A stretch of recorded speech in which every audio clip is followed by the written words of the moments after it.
ಡ್ರೆಸ್ಗೆ ಇವಾಗ ಡ್ರೆಸ್ಗೆ ಸ್ಲೀವ್ ಯಾವ ಥರ ಕಟ್ ಮಾಡೋದು ಅಂತ ತೋರಿಸ್ಕೊಟ್ಟಿದ್ದೀನಿ.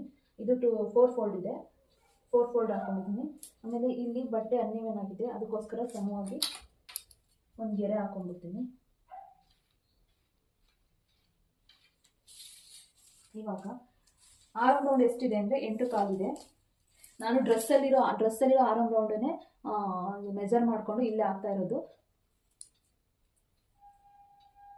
ಸ್ಲೀವ್ ಲೆಂತ್ ಎಷ್ಟಿದೆ ಅಂದರೆ 4. ಇಲ್ಲಿ 1/2 ಇಂಚು ಎಕ್ಸ್ಟ್ರಾ ಮಾರ್ಜಿನ್ ಅಲಯನ್ಸ್ಗೆ ಬಿಡ್ತಾ ಇದ್ದೀನಿ.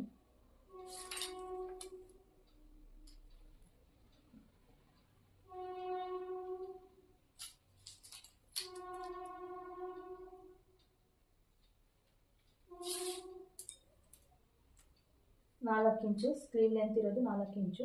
4 ಇಂಚಿಗೆ ಒಂದು ಮಾರ್ಕ್ ಮಾಡಿಕೊಂಡು ಮತ್ತೆ 1/2 ಇಂಚಿಗೆ ಒಂದು ಮಾರ್ಕ್ ಮಾಡ್ಕೊತೀನಿ ಸ್ಟಿಚಿಂಗ್ ಲೈನ್ಸ್ಗೆ ಅಂತ.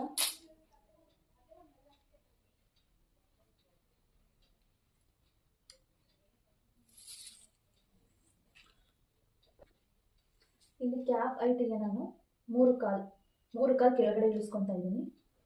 3 ಕಾಲು ಇಂಚಿಗೆ ಮಾರ್ಕ್ ಮಾಡಿಕೊಂಡು ಅಲ್ಲಿ ಒಂದು ಲೈನ್ ಎಳ್ಕೊಬೇಕು. ಇವಾಗ ಆರ್ಮ್ ರೌಂಡು ನಾನು ಡ್ರೆಸ್ಸಲ್ಲಿ ಅಳತೆ ಮಾಡಿರೋದು ಎಷ್ಟು ಅಂದರೆ 8 ಕಾಲು ಬರ್ತಾ ಇದೆ. ಸೊ ಹಾಗಾಗಿ ಇಲ್ಲಿಂದ 8 ಕಾಲು ಎಲ್ಲಿ ಬರುತ್ತೆ ಅಲ್ಲಿ ಒಂದು ಮಾರ್ಕ್ ಮಾಡ್ಕೊತೀನಿ. ಮಾರ್ಕ್ ಮಾಡಿಕೊಂಡು ಇಲ್ಲಿ ಒಂದು ಸ್ಟ್ರೈಟ್ ಲೈನ್ ಎಳಿತೀನಿ.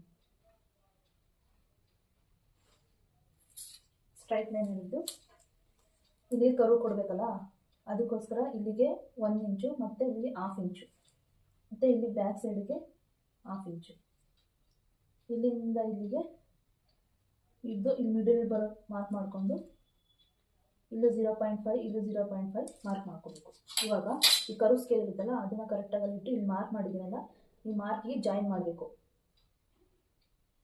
1 ಪಾಯಿಂಟಿಗೆ ಒಂದು ಈ ಥರ ಜಾಯಿನ್ ಮಾಡಬೇಕು.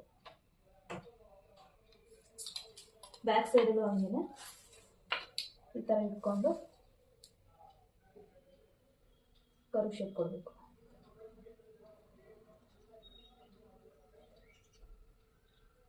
ನೀಟಾಗಿ ಕರು ಶೇಪ್ ಕೊಡ್ಕೊಬೇಕು.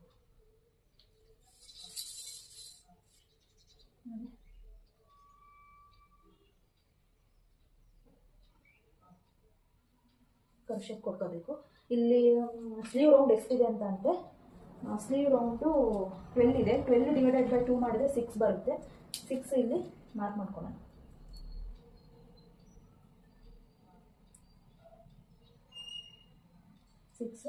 ಪ್ಲಸ್ 1.5 ಇಂಚು ಎಕ್ಸ್ಟ್ರಾ ಲೈನ್ಸು, ಇಲ್ಲಿ 1.5 ಇಂಚು. ಈಗ ಇದನ್ನು